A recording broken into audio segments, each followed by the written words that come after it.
down for the sake of the PowerPoint. It's good to be with you all. We want to talk a little bit about why trust the Bible and ultimately why does it matter? Let's say we can trust the Bible. Why would that matter to you here and now? We want to talk about that today during Think Week. Let's begin with just a few kind of cursory observations about the Bible. Think to yourself, if you've ever read the Bible or read a portion of the Bible or heard it quoted, what are some of your thoughts about the Bible? Or what are some of the comments, perhaps, that you've heard in regards to the Bible? How do people view it? Do they view it as a history book, as a collection of fairy tales? Kind of what are some of the opinions you've heard? Here are a few that I came up with that I've heard. Some think the Bible is just another collection of myths, stories, and make-believe, perhaps. Many say it's a book of propaganda, false teachings, and lies. So that would be one group. Some others, perhaps in the scientific community, I've heard claim it's nothing more than memories or folklore, fables for a specific people group, perhaps, to try to understand their history in a mythical fashion from old men in nomadic tribes long ago. Some people think it's kind of long ago and far away, and therefore it has very little bearing on today. Other people think it's a book of truth. Not only contains truth, but contains stories about a person who claimed to be truth, namely Jesus. So there are a lot of opinions about the Bible, and probably if we went around the room, we'd have as many opinions about the Bible as we have people in the room. But here are a few kind of cursory facts about the Bible that might help us as we consider whether or not the Bible is a trustworthy book. First of all, it's written about over a 2,000-year span, so a significant time period, with 40 authors, including kings, peasants, philosophers, fishermen, poets, scholars, and political leaders, a doctor, a rabbi, and a military general, just to name a few. So a very diverse group of authors and a very long period of time over which it was written. It was also written in different places. Some may be aware of the fact that sometimes it was written in the wilderness, parts of it were, sometimes in dungeons and palaces, in a shepherd's field in one case, in a cave, and on an island. So all sorts of different places that this book was written. It was also written in different times. Sometimes it was during a time of war, sometimes peace, triumph, defeat, in exile when people are away from home or at home, and sometimes during persecution, when writing the words down and being found with those documents in hand could get you killed. It was written in 3 continents. This I find fascinating. In Asia, Europe, and Africa. Some people think the Bible is a Western book primarily, but in fact it's not, nor is it an Eastern book primarily. It was written in 3 different continents, and it really covers a wide array of backgrounds, much of it having been written in the East. So it's certainly not a Western-only book. It is made up of 66 books, 39 in the Old Testament, 27 in the New Testament, and we're going to highlight primarily the ones in the New Testament today regarding their trustworthiness, just because with a topic this big, you have to specialize a little bit. But it was written in 3 major languages as well. So most of the Old Testament was written in Hebrew, most of the New Testament in Greek, and a small amount in Aramaic. Very interesting book. And it's always helpful, if you enjoy reading, it's always helpful to find out what a book says about itself. What is it claiming to do? Is it claiming to be a satire, perhaps? Is it claiming to be narrative history? What does the book claim about itself? And with the Bible, I've chosen just 2 passages, very briefly, to determine what the Bible says about itself. And that'll just be helpful background for us to understand. But it says in one passage in Hebrews, it says, God, who at various times and in various ways spoke in time past to the fathers by the prophets, has in these last days spoken to us by his Son. So 2 elements there. It seems that the Old Testament it's talking about, the prophets spoke to the people. So God seemed to direct the prophets to speak to the people, but that was all pointing towards something even more important, which was God speaking to humanity through his Son. So that's part of the claim of the Bible about itself, and we'll see how that works its way out. But the second claim, and there are many of these claims in the Bible, I only chose these 2, but the second claim comes from 2 Timothy, one of the last books written in the New Testament, and it says this, it says, all Scripture, that's referring to the Bible, is given by inspiration of God, and then it tells what that Bible does then because it's inspired. Well, what does it mean by that? Well, the claim in essence is that the Bible was ultimately authored by God. God used human instruments to write down what he desired. So those are the claims, or at least two claims, that the Bible has about itself. Well, what we want to do here is then consider, are those legitimate? How do we determine whether the Bible actually is trustworthy? Because if we look at major religious texts throughout history, we can look at what they say about themselves, and almost without exception, the major religious texts all claim to be true, but yet they claim things that are contradictory between them. So in order to determine, or at least partially determine, whether a book can be trustworthy, we have a few historical markers that help us. And this goes true for any book in history and in antiquity. If we're going to be looking at something in Shakespeare's writings to see if he actually wrote it, some of these same tests would be the case. If we look at something that one of the Caesars in ancient Rome wrote, these would be the same tests we would use to try to determine whether they're accurate. And so we need a kind of roadmap along the way. Now, are there any Tolkien fans in the room? All right, a few. Good. I'm among my friends. I love it. Now, if we were trying to get around the Denver area, the greater Denver area, this map would be of little use to us. Although it might be enjoyable, especially if you have the big canvas one that I want to get that goes all the way on your wall. I'd love to get that. But it's not going to be very helpful for you in Colorado. We need a map that's going to guide us to the place that we need to be. That obviously is a map of the place that we currently are. We need a map that's accurate. And so what we want to do is look at kind of a historical map, we might say, with several tests to determine whether the Bible is accurate, whether it can be trusted. And so we're going to use an acronym, MAPS, to help us both look at the evidence and also hopefully as a key for memory. Because sometimes when we talk about a lot of ancient documents and some of that stuff, it can get technical. That's not the point of this talk. But rather what we want to do is we want to look at the main issues. So the acronym goes like this. Manuscripts is the M. How many ancient manuscripts of the Bible do we have, and are they trustworthy? That's a major question we have to ask of any ancient text. Second question is, what about archaeology? How does the Bible stand up in modern times according to what we've found, mostly in this case because it's the Bible in the Middle East and a few other places around the world, regarding dates and places and people and times and things we find etched in stone and little scraps of parchment that we find today. How does it match up with all that archaeological evidence? Third, we want to consider prophecy. That is, the Bible makes several detailed predictions about itself and about elements in history.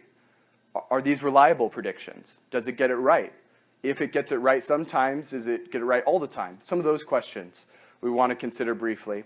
And so those first three are really kind of objective standards of reliability and trustworthiness. The last one is subjective, and that's on purpose. If it passes the test of reliability and trustworthiness, we want to ask, well, then why should I read it personally? I mean, it's one thing to talk about an ancient document and hear all these facts about it. That's one thing. But how does that affect you and I today? Does it affect us? Or is it just some ancient document that, yes, can be trusted as maybe a piece of historical narrative, but doesn't really affect us? We want to consider that as we finish. So first, let's consider the manuscript evidence. I find this chart to be rather helpful. What it's doing is it's comparing the major ancient texts that we have copies of today, and it's comparing the New Testament, so the second half of the Bible, the most recent portion of the Bible. It's comparing that to all the other ancient texts that we have, or at least the major ones. And so what you see here is you see that 5,686 manuscripts we have of the New Testament. Now, all of those are not necessarily complete New Testaments, but they're either partial or complete manuscripts of the New Testament. And in fact, that number has arisen to well over 5,700 now, since this chart was made. We're finding more all the time. Those are Greek manuscripts written in the original language that those New Testament books would have been written. And you see, compared to the next closest, Homer, who has 600, and that should be 34, as you'll find on the next slide, 634 copies, it doesn't even compare. It's astounding how many manuscripts we have of the New Testament, but actually, that's not even the totality of it. Because when you consider how many other translations, early translations into the languages that were going on at the same time of the Greek language, such as Aramaic, Coptic, and others, when you look at those translations, we actually have to change the chart completely because the chart would be far too large for a PowerPoint. And you see there at the bottom, just talking about the Gospels, here at the bottom of the screen, with the Gospels alone, you have 24,000 manuscripts. That's an astounding number when you compare it even to the next largest, again, which is Homer. So within ancient documents, we have to talk about manuscripts, specifically about numbers of manuscripts. And when we do that, the New Testament, far and away, outlaps anything that was near it. But we don't need to just talk about manuscripts. You can have a great many manuscripts, but we also need to talk about how close were those manuscripts to the time in which they were originally written. Or to say it a different way, what's the time gap between the actual events occurring and when they were written down and the manuscript evidence we have for that? So we need number of manuscripts, which we've seen, but we also need to know about the date of the manuscripts. Early dating, when we come to manuscripts, means accounts were written close to the actual events, and that's very key in any ancient study. Early dating is important because eyewitnesses can refute written error, and we have the same thing today. We would not have, it would be very unlikely, I should say, to have a court case where we are charging someone with a murder that happened 50 years ago, and there are no eyewitnesses, there's no evidence, etc. It's hard to go back even 50 years unless you have some good evidence, some sort of documentation, some sort of eyewitnesses. But once you get a couple generations after the fact, things can become embellished. And that's often the charge about the Bible. Well, it was written far too long after the actual events, and therefore it can't be trusted because by then legends started creeping into the text, some mythical elements, people made some things up. And that can happen, and we've seen it happen throughout history. But if the New Testament, specifically talking about Jesus, if it was written within the lifetime of the witnesses, then there's really very little margin for those sorts of legends or that mythology to creep in.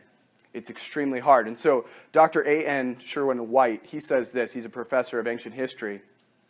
He's shown via another set of ancient writings of Herodotus that it takes more than 2 generations to pass before legend can corrupt a historical account.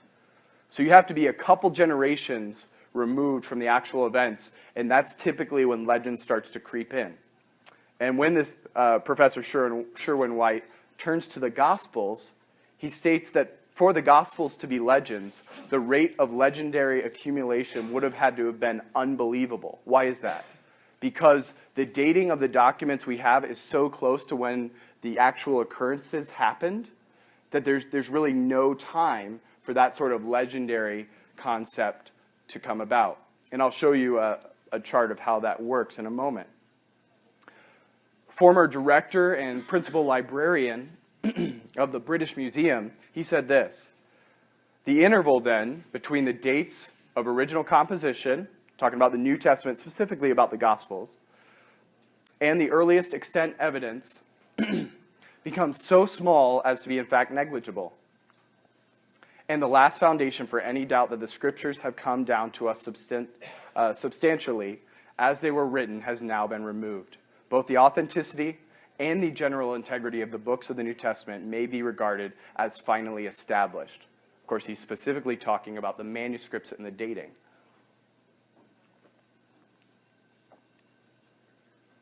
An interesting quote from a very prominent historian.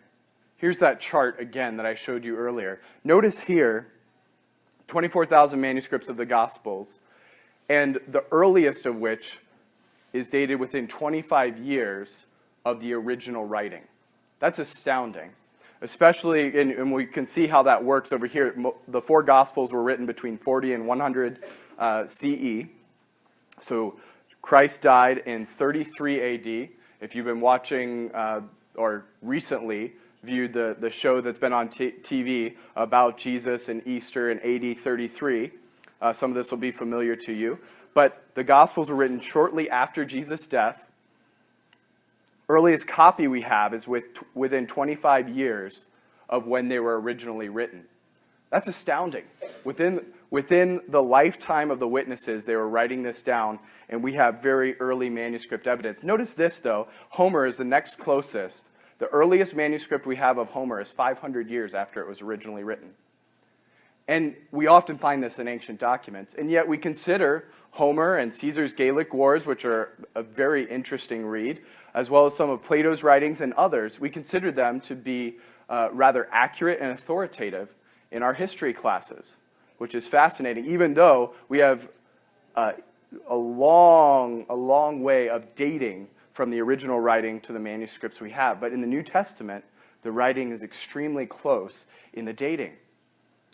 And we have additional outside proofs of this too. And this I find fascinating. We won't belabor the point on this chart, but you see up here in the top left, Clement. He's an early church father, early church pastor.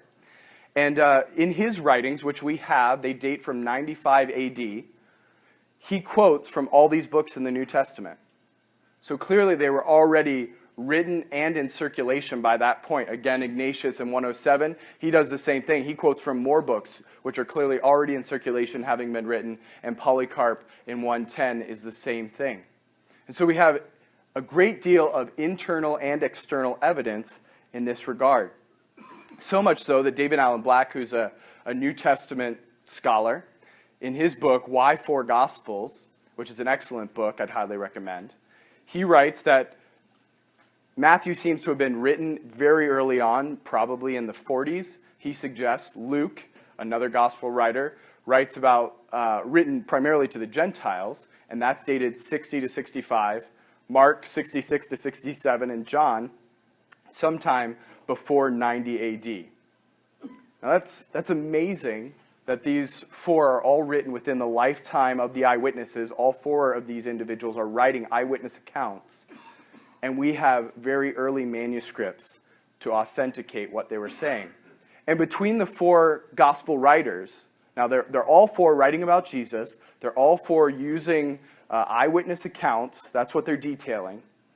And in so doing, every manuscript that we have of the Gospels, even the ones that are from hundreds of years later, interestingly enough, they all agree on these facts. Jesus came to die for the sins of the world. Jesus chose 12 disciples to follow him. He lived a sinless and virtuous life. He opposed the religious leaders of his day. He openly delivered teachings to his disciples and to crowds. He used miracles to validate his message and his person. He was condemned, crucified, and died under a specific Roman figure, Pontius Pilate. He was placed in a guarded tomb for 3 days, after which he was resurrected from the dead and appeared to his disciples. Now, if this account, or any of these accounts, had legendary elements kind of embedding themselves within the accounts, we would expect that some of these details would have been changed over time. But in fact, we find complete uniformity, which is fascinating, historically speaking. But even if all that's true, we have the most amount of documents, number of documents, we have the earliest dating of documents. They all seem to agree on what they're saying, specifically about Jesus when we're dealing with the Gospels. Even if all that's true, the authors could have been lying. It doesn't necessarily prove they were telling the truth. So how do we know they were telling the truth? Well, there are some significant indicators. First of all, they were eyewitnesses. They claimed to be eyewitnesses, and other eyewitnesses were corroborating their story. They all lived it.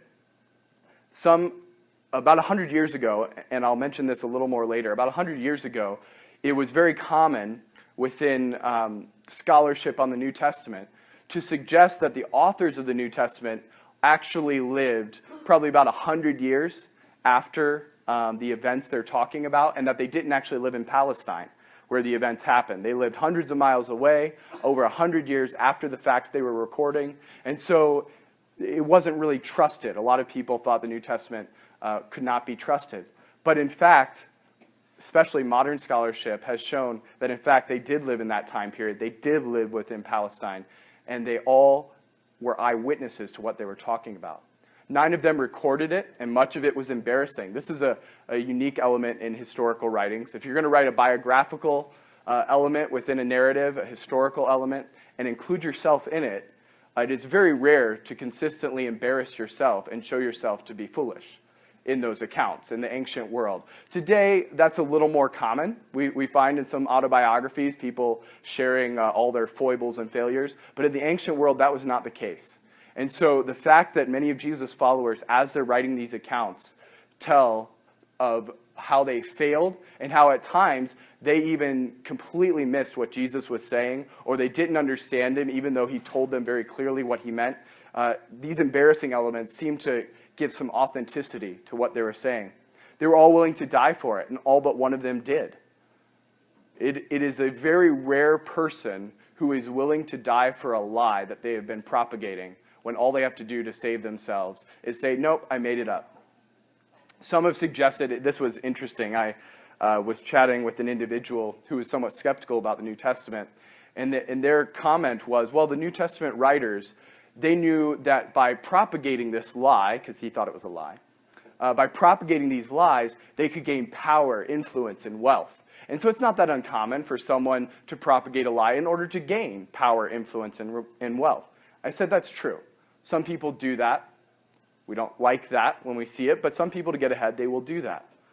But in fact, the New Testament writers didn't gain any power. They didn't gain much influence. All of them were dirt poor, and most of them died for what they believed. So there was no physical gain they were acquiring by kind of foisting a lie upon people. Also, the historical evidence confirms it.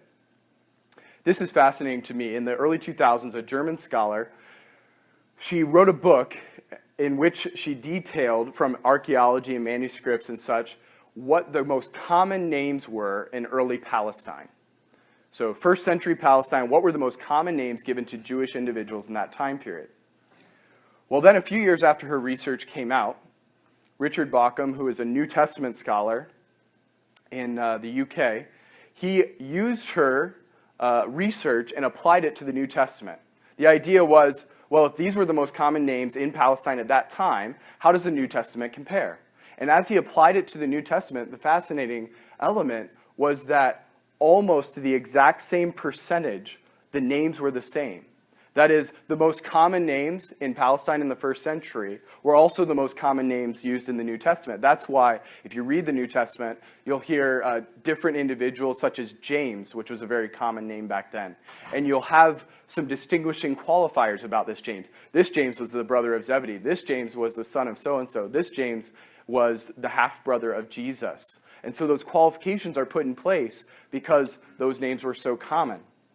So it's fascinating, and it helps to bolster the claim that the New Testament is authentic and historically reliable, because unless those authors were writing from the first century within Palestine, knowing what was happening around them, they never would have been able to guess the names that were most common there, unless they were telling the truth and it was accurately corresponding to reality. Jeffrey Scheller says this: in extraordinary ways, modern archaeology has affirmed the historic core of the Old and New Testaments, corroborating key portions of the stories of Israel's patriarchs in Exodus and the Davidic monarchy and the life and times of Jesus. This was in the U.S. News and World Report.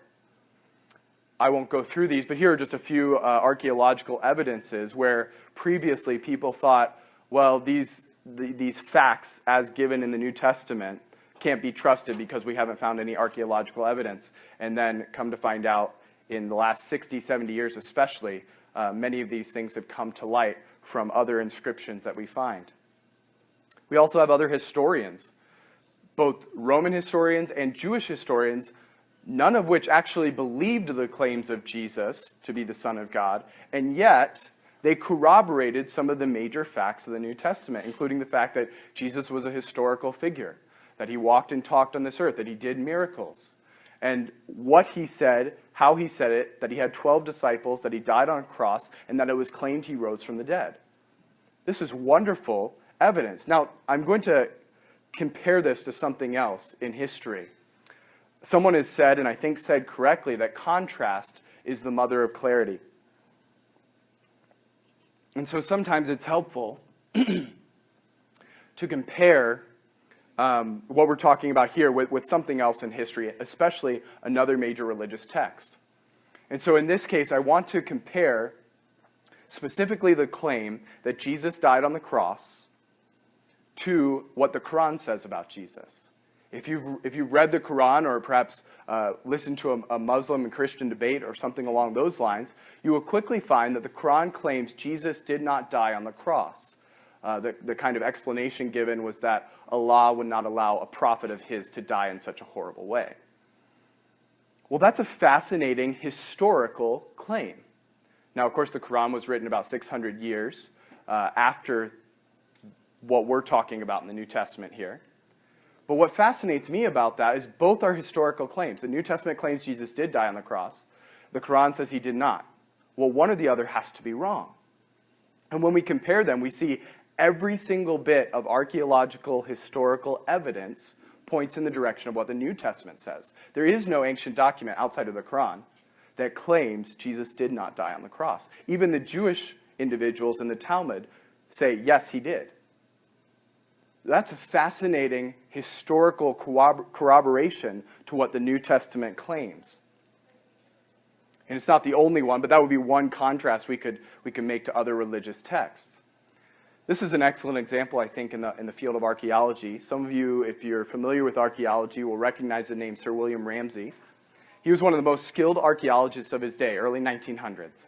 He rejected much of the New Testament. As I mentioned to you, the New Testament was not wholly accepted as a historical document at that time period amongst many scholars. He rejected much of the written New Testament and was determined to prove it false by archaeological means. So he set out to prove the historian Luke, one of the gospel writers who wrote Luke, and he wrote a second book called the Book of Acts about the early church.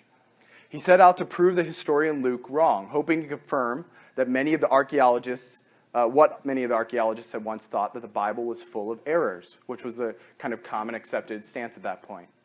And so his archaeological journeys took him over 32 countries, many different cities, 9 different islands, all of which Luke had talked about and had claimed to travel to or had spoken with people who had traveled there. And after some 15 years of intensive study, he concluded not that Luke was in error, like many of the scholars thought, but rather that Luke is a historian of the first rank. This author should be placed along with the very greatest of historians. That's fascinating to me. A man who was a trained archaeologist and is still considered one of the greatest archaeologists of all times. Some of his findings were astounding. But he went out with the express purpose to show the Bible to be inaccurate, specifically the New Testament claims of Luke. And in the end, he found, no, they're extremely accurate. So much so that he and other archaeologists since him have used the books in the New Testament, specifically Luke and Acts, because Luke is an amazing historian. And they have used those books in order to try to find new archaeological finds in the Middle East, because he describes in such vivid detail where they go and when they went there and why they went there at that time of year because of the weather, etc. And they found it to be astoundingly accurate. So we have manuscript evidence, we have archaeological evidence, much more briefly, prophetic evidences. By the way, I should have mentioned this at the beginning, but we will be taking time for some question and answer here in a few minutes. So you have those cards in front of you. If you've already kind of had a question or two in your mind, feel free to fill that out. I'll also take some questions from the floor, but you can be thinking about some of that for clarification or additional information with your questions. Thirdly, and more briefly, prophetic evidences. Over and over again, the Bible has predicted many future actions and has never made a wrong prediction. In fact, and this is yet another fascinating internal claim from the Bible, in one of the first few books of the Bible, it says, this is how you can know that a prophet, a person claiming to speak in God's name, is legitimate. That every single prediction, if they make a prediction about the future, every single prediction they make will come to pass. If they make a prediction, it does not come to pass, they are not a prophet of God. That's the claim in the Bible. So, in order to be internally consistent, if the Bible makes any claims, then it needs to also show that every single one of those claims actually comes to pass. Otherwise, we cannot trust what that particular author said. If one simply looks at the prophecies concerning Jesus and what he would do, what he said he would do, this prophetic evidence alone is staggering. I'm just going to take a few elements from the Old Testament. There are hundreds of prophecies about the coming Messiah. And the New Testament claims that Jesus is the one who fulfilled those. Now, let's see how this works out. And there, again, I said there are hundreds. We obviously are not going to go through hundreds.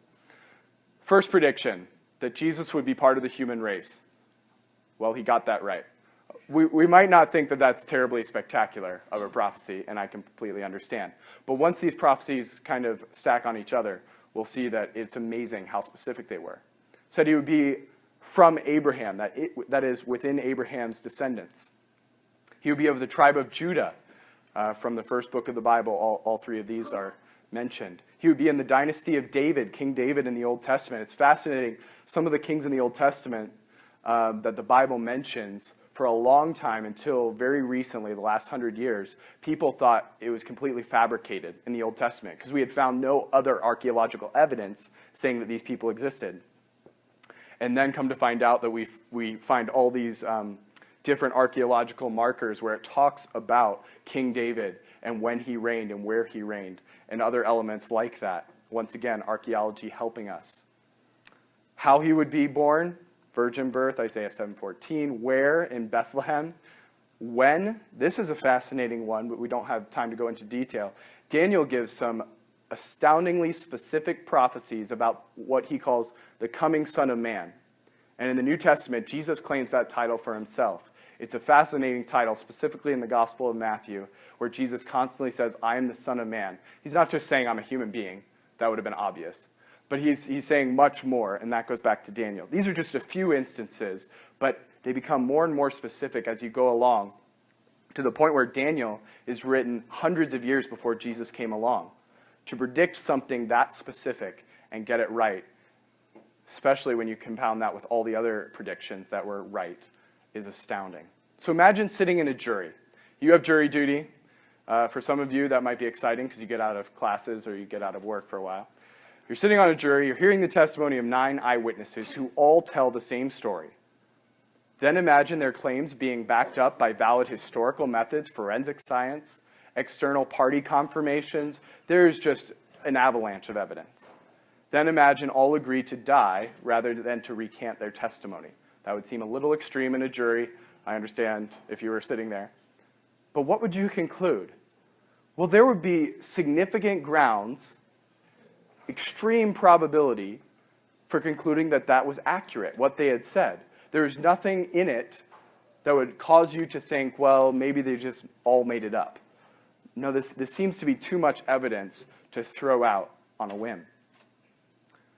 So how are we doing as we bring it into a conclusion? Manuscripts, archaeology, and prophecy. It seems that the New Testament, and the Bible as a whole, of course we're specifying the New Testament here, passes every single test. And there are more tests that we can do, and scholars have done, but these 3 alone are very compelling to help us objectively see why we can trust the Bible. Finally, though, subjective reasons. If we can trust it objectively, if it meets all these historical criteria, if it's far and above all these other ancient documents, what does it matter? Why should I read it personally? I'll give you a few reasons. I really had about 20 reasons, but I'm not going to give them all to you. But let's just pick 4. There's a good historical reason. The Bible is by far the bestseller in history, bar none. Not only historically is it the bestseller, but almost every single year it is continuing to be the bestseller on a yearly basis. There is one exception to that. If you want to know that, you can talk to me afterwards. But the publication and circulation was carried out under intense times of persecution. That is, what I find fascinating about this is the Bible has not only been the bestseller in history, it has been the most banned book in history. That's astounding. Some of you who are history buffs might remember the fact that when Hitler came to power, he replaced the Bible in many of the churches he took over with his book, Mein Kampf. Fascinating. In other areas of history, a few hundred years ago in England, The Bible was no one was allowed to own a Bible in the English language. The thought was that the common person was too stupid to understand the Bible in their own language. So someone else had to tell them what it meant.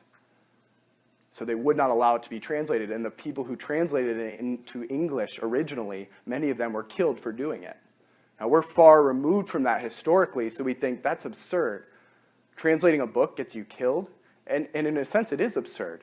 But it's fascinating nonetheless that people saw this book as somehow terribly upsetting to certain individuals and would not allow it to be published or brought into a country. But another literary reason might be the fact that the Bible has spawned more books than any other. If you like to read, as I do, you will not, especially in older texts, let's go through Shakespearean texts, on through Dante, etc., you will not find any other book referenced, quoted from, or alluded to more often than the Bible in all these ancient literary, not ancient literary texts, but in these kind of classic literary texts. But it's also spawned more books than any other book in the world. That's amazing. There's a narrative reason, too. The Bible contains, and here I'm being personal, I'm saying this personally, the Bible contains the most compelling story in the world. Both meta-narrative, that is the overarching story of the Bible, is the most compelling in the world, bar none. And it takes place over 2,000 years, or over more than 2,000 years. But over thousands of years, it unfolds, and it all works together in an amazing way. But not only that, there's also the micro-narratives, the smaller portions, which are absolutely astounding. Some of the stories that Jesus told, or the stories told about Jesus, the historical narrative about Jesus, are amazing. They're astounding. Some of the best stories in the world. And here's a personal, subjective reason. The Bible claims that the story it tells about Jesus can change a person's life. That is a big claim. Now, we probably all, well, for those of us who like reading books and are not being forced to read them just for a class, very few books we've read probably have changed our lives. We'd point back to that book and say, that completely changed my thinking. The Bible claims to be able, through the truth it contains, not in some sort of mystical way, but through the truth it contains, the story it tells, to be able to change a person's entire life and their entire eternal destiny. That is an unprecedented claim. But more than that, ultimately the Bible points to a person, Jesus Christ. And here's where I'll conclude. It points to Jesus Christ, and it tells us what he said, what he did, and why he said it and did it. And Jesus makes multiple claims that no other religious leader in the history of the world has ever made. There are other people who have claimed to be a prophet, who have claimed to maybe point the way to God, but Jesus claimed to be God himself in a human form. That's fascinating. There have been other prophets who have or other religious leaders who have claimed to do some amazing things. Jesus did it in front of hundreds of witnesses. And the most amazing of which is he predicted that he would die and rise from the dead 3 days later, and he proved it by doing it. These are astounding claims. So astounding in our modern sort of way of thinking that we might have trouble really wrapping our minds around it. But let me bring it in with this. If the Bible makes these claims, and if there seems to be good objective and subjective reasons for trusting it and at least giving it a fair hearing, then as a rhetorical question, have you ever read it? If not, why not? One of the difficulties in our modern society is we're so busy. You know, we're busy with school, we're busy with work, we're busy with family, we're busy with friends. All sorts of things vie for our attention and our time. And that's always going to be the way it is. I used to think once I was done with college, things would, kind of chill out for a while. No, it didn't happen, because then I went into graduate school, and that was stupid. No, it wasn't stupid. It was good, but it just got more busy. And then you get, full-time job. It's always going to be busy. It's always going to be busy. But the unfortunate thing is that sometimes that busyness keeps us from considering the most important things in life. Who are we? Where do we come from? Where are we going when we die, if anywhere? And the claims in the Bible claims to answer all of those questions, primarily through the person and work of Jesus, which it claims will change your life completely. That's an amazing claim. And if you've never read the Bible, or even a portion of the Bible, or even if you've only given it kind of a cursory look over, The Bible is an astounding book. Let me suggest you read it. Give it a try. I've often chatted with individuals who have had some negative feelings towards the Bible. And one of my first questions usually is, have you ever read it? And a lot of times I think we can form opinions about something without ever having looked into it. So I ask you, will you just consider it? Look into it. If you say it's a big book, I don't really want to read that thing from front to back, understand. Let me suggest you start in the first book of the Bible, read the first 10 chapters of the first book of the Bible, and then skip to one of the Gospels in the New Testament, which talk primarily about Jesus. The reason I say start in the first 10 chapters of the Bible is it gives you kind of the background and some of the setup, the foreshadowing. And then go to the Gospels where Jesus is talked about and read one of those. That would be a great starting place. It's well worth your time and consideration. Closing, a couple books that you might find interesting on these topics if you'd like to look more into them. But at this time, what I'm going to do, I'll turn the lights back on in just a moment, but we're going to transition into some question and answer time. So I'll take questions from the floor, but also if you're specifically students, we want to emphasize the students here because that's why we're here. If you're a student, let me ask you this.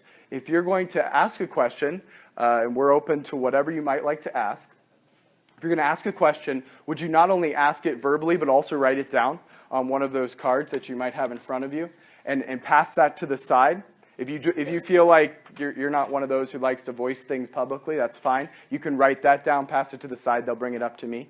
We'll try to answer all the ones we can while we have time. So while you're writing those down, while you're formulating those questions, prior to starting the talk, I chatted with someone else in the room, and they had a great question about the Bible. So I'll start with that, and then I'll start taking questions from the floor after I turn the light on. How many of you guys were able to eat your food with the light off? All right, most of you. That's the bummer about doing the speaking, is you don't get to eat while you're speaking up here. All right, so the first question was this. I need that. The first question is this. The Bible seems to be rather harsh, maybe choppy writing. It's hard to read. And there's tons of translations of the Bible. So what do we do with that? And that is a difficulty. I grew up reading, that is, the church I went to growing up used the old King James translation of the Bible. All right, the these and the thous and the therefores and all that good stuff. And to be fair, in the time period in which that was written, 400 years ago, it was modern English. It's no longer modern English. We understand that. And so some translations do seem a bit archaic, and so I understand that. So let me suggest, if you find the Bible hard to read or hard to comprehend as you read it, and I'm not saying all of it's easy. Some parts are a little more difficult than others. But if that's you and you're saying, this is giving me some food for thought, I might want to read the Bible for the first time or look at it, get a new translation. There are some good ones. The English Standard Version is a new one in modern English, and it's a good translation. There are others. The New International Version is another one. On a separate side note to that, some people have, how do I say this, gotten pushed off track a little bit by the names we give the Bible translations. That is, they're called the New International Version and this version and that version. And so people say, well, there are all these different versions of the Bible. How do we know which one's the right one? Well, unfortunately, we've done a poor job in naming those. They're not actually different versions. They're different translations. All of those translations use those original manuscripts or the oldest manuscripts we have of the Bible, and they use that from the Greek, Hebrew, and Aramaic, and they translate it into English or to French or whatever we're translating it into. So they're all translations of the Bible. Pick a good one. A couple of the ones I mentioned are helpful that way. So that might be a good starting point. So with that, if you do have those questions filled out, you can pass them to the sides, and a couple of the guys in the red shirts will be gathering those. But let me hear some questions from the floor. Just raise your hand and see what we can do. In the very back? Yes. Hit it.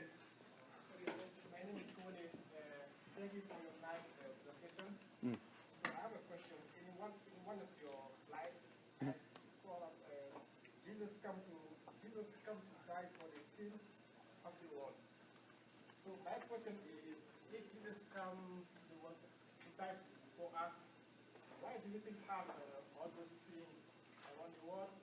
Why people keep fighting each other? Great. Why do we have so many bad stuff in this world?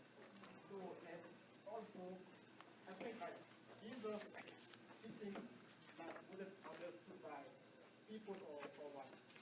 It's a good question. So let me take the first part of that. I think both of those are excellent questions.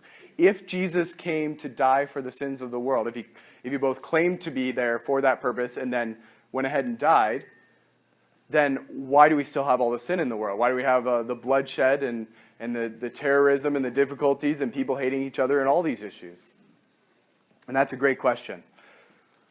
The New Testament goes into a little more detail about what exactly that means, that Jesus died for the sins of the world. But the short version of that would be that he's making a sort of dual claim. That is, Jesus is saying he's dying for the sins of the world, but that does not necessarily mean he's saying, by dying on the cross, I am eradicating all sin right here and now. Instead, what he's saying is I am dying for the sins of humanity, and he made the claim that the biggest issue is not the problems kind of outside of ourselves, but rather the biggest issue is the problems inside of ourselves. That is, yes, society has issues and all of that, but we have issues inside of us. We have hate and turmoil and difficulty and depression and guilt and all of these issues inside of us, and that's what needs to be taken care of first and foremost, because we want to have a restored relationship with the God who made us. And so by dying on the cross, he says that he takes the sin of mankind so that anyone who chooses to believe in him, anyone who chooses to believe in him can have their sins removed. And what he promises there is a twofold promise. That if you become a child of God or begin that relationship with Jesus, we can term it different ways, but if you do that, two wonderful things will transpire. First, the power of sin in your own life will begin to be broken.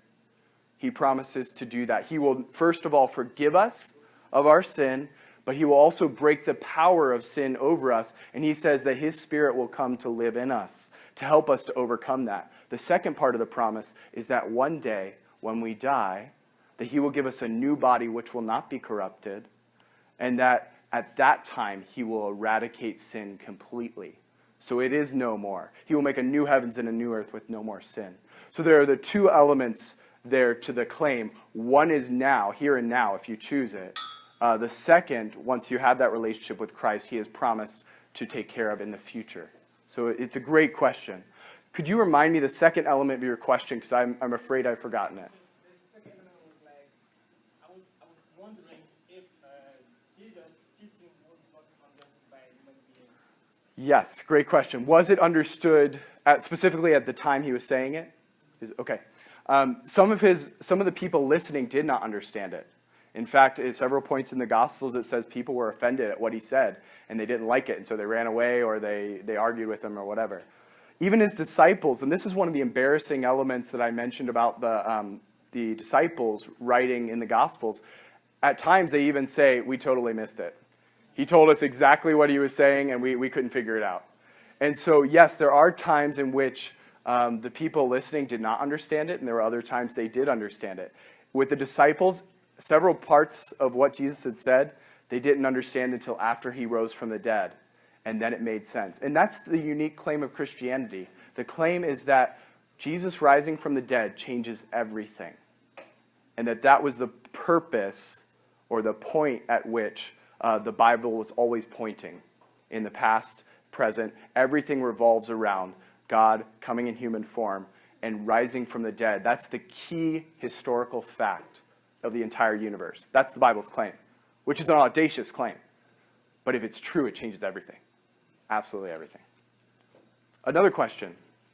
Those were both excellent questions. In the back, behind. Yes? My name is Jessica Miller. My question is looking to focus on the Christian life and the expectations of Christians. Okay, the Christian life and the expectations of Christians? Okay. So, like, if you read the Bible, you have a lot of scriptures telling you how a Christian should behave. Mm-hmm. And how it's, ranging from like dress code, arguments, and all of that. And I'm very concerned about like the part of the Bible because it Mm-hmm. They have all those laws and Leviticus talking Yes. about the marking of the skin, tattoos, and Right. piercing, and shaving of hair. But then, like in the New Testament, you don't see those laws. Right. And then there's a part of the New Testament that talks about once you are born again, the old law doesn't apply. It's kind of confusing. It is, sure. I understand how that relates because you see, like Christians who are staunch in the belief they have like Right. tattoos and they do this stuff. That's Sure. the first part. And my second part of the question is relating to like marriages and Mhm. divorce. So like in the Bible, there is this passage I can't remember where, but then it gives you like all these conditions that allow Mhm. divorce. And I think when Jesus was teaching, they approached him with that question about divorce, and he told them that in the beginning it wasn't so, but because of the hardness of man's heart, so you permitted it. In other words, like because a lot of people fail to forgive each other in marriages, they end up breaking up. Right. But then I also came across another scripture that said there is, another condition for divorce. I know a lot of people are familiar with adultery, Sure. like that. And then you talk about religious passion, where the only other reason that you can divorce your partner is if you are both of different religion and you cannot Right. compromise. And for that Yeah. reason, you can also divorce the person. But also, once you are divorced, you cannot get married. Mhm. And in the American culture, we see a lot of people divorcing and getting married, and divorcing and getting married. Well, let me take the first part of that question because I think it'll partially answer the second as well. And they're both great questions. Thank you for that. So the first part of the question, if I understand it correctly, is Christians, the way they're supposed to live, that is the way the Bible expects them to live and the expectations Jesus gave to his followers. How do we square that specifically with the Old Testament? Because in Leviticus, it gives some very interesting commands that don't seem to be reiterated by Jesus in the New Testament. Is there a contradiction there? Are we supposed to stone people to death if they break those commands in the Old Testament today? Those sorts of questions. And it's a good question. The difficulty there is that Leviticus was not written to New Testament Christians. It was written to the Jewish people who God had made a covenant with. And in response to making that covenant, the Jewish people had some responsibilities. And so God gave them very specific instructions on how they were to live and act within the surrounding cultures that they had around them. And so those instructions were never given to Christians. Now, that's not to say they're not for today. Jesus, when he came in Matthew 5, he said, I have not come to destroy the law and the prophets, the Old Testament. I've come to fulfill it. And he said not one single piece of the Old Testament should be thrown out. All of it is valid. And so how do we square that? That seems to be contradictory then. Well, he's not necessarily saying that every law that was given to the Jewish people should now be applied to Christians. There's much better nuance to that. Rather, what he is trying to say, if I can give a generic answer, is that in the Old Testament, a lot of those laws for the Jewish people specifically were in large part given to show God's character, his complete holiness, his justice, that he was set apart from sin in a holy way, and in the same token, his people should be as well, the Jewish nation. Well, in the New Testament, Jesus, too, says that you should be holy as your heavenly Father is holy. However, he does not give those same commands to Christians that he gave to the Jewish nation. So we're in essence talking about kind of, I don't want to say two completely separate groups of people, because Jewish people can become Christians, obviously. But that was given at a certain time for a certain purpose to a certain group of people in the Old Testament, whereas what Jesus is saying in the New Testament is for all people in all times. So there are a lot of facets to that, a lot of nuances to that. But it's a good question. Then to apply that to the second element regarding marriage, that is a great question, but unfortunately one that would have a lot of detail embedded in it. But I'll just say this element. What Jesus reiterated in the New Testament was also what the Old Testament said, and specifically, regards to marriage. And specifically the point was, God created male and female for a purpose. And in the New Testament, when Jesus does give some teachings about marriage, the fascinating part is he is going up against two different religious groups, both of whom disagreed with him. And he's saying, both of you are wrong. This was the original purpose of marriage, such and such, and he explains that. But more importantly, in the law or the command he gives for his people to follow, he is protecting the harmed party. In the Jewish time period, basically, the woman could not divorce her husband even if she was being harmed in some way, unless she could prove it, and that was really hard to do. And so Jesus' commands actually protects the woman, saying that if she's being harmed in some way, if there's unfaithfulness going on, he is protecting her and giving her rights by law that God allowed for in the Old Testament. So it's kind of a roundabout way to answer it. But there are reasons why he says what he says and why Paul says what he says later on. And part of it is to protect the innocent party so that they are not harmed in the process. That's a great question. Another question as we're kind of... Yep.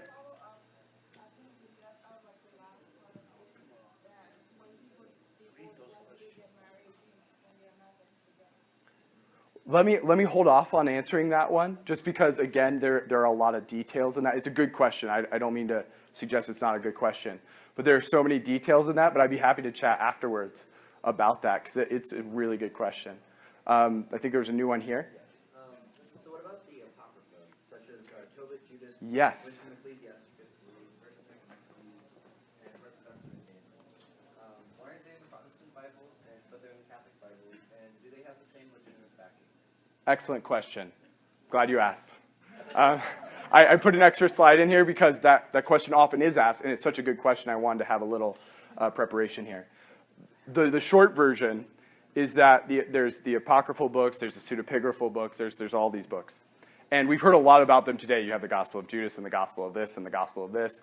And of course, if you read Dan Brown's novels and some other interesting fiction, they will try to suggest that all of these Gospels are valid too. Well, there was a very strict criteria when we talk about the New Testament of what did and did not get accepted.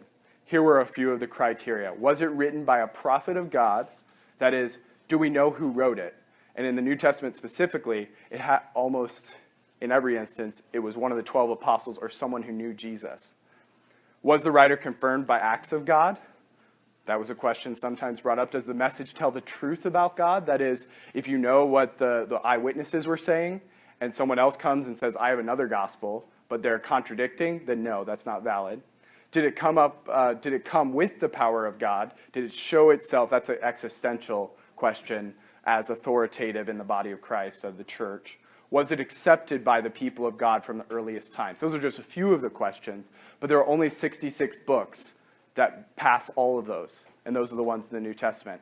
Most specifically of the apocryphal books, there are some of them are very interesting histories. The books of the Maccabees, I love reading them. They're fascinating. But then some of the New Testament kind of apocryphal books, other gospels and such, were written 100 or 200 or 300 years after Jesus lived. And they weren't written by an apostle. There's all sorts of issues with them. So it's a great question, though. And also, like, with the Council of, I believe the Council of Trent, was that when the split was made between, where they threw Yeah. out. Right. Up until the last 500 years, the 66 books in the Bible, that's all that was ever considered.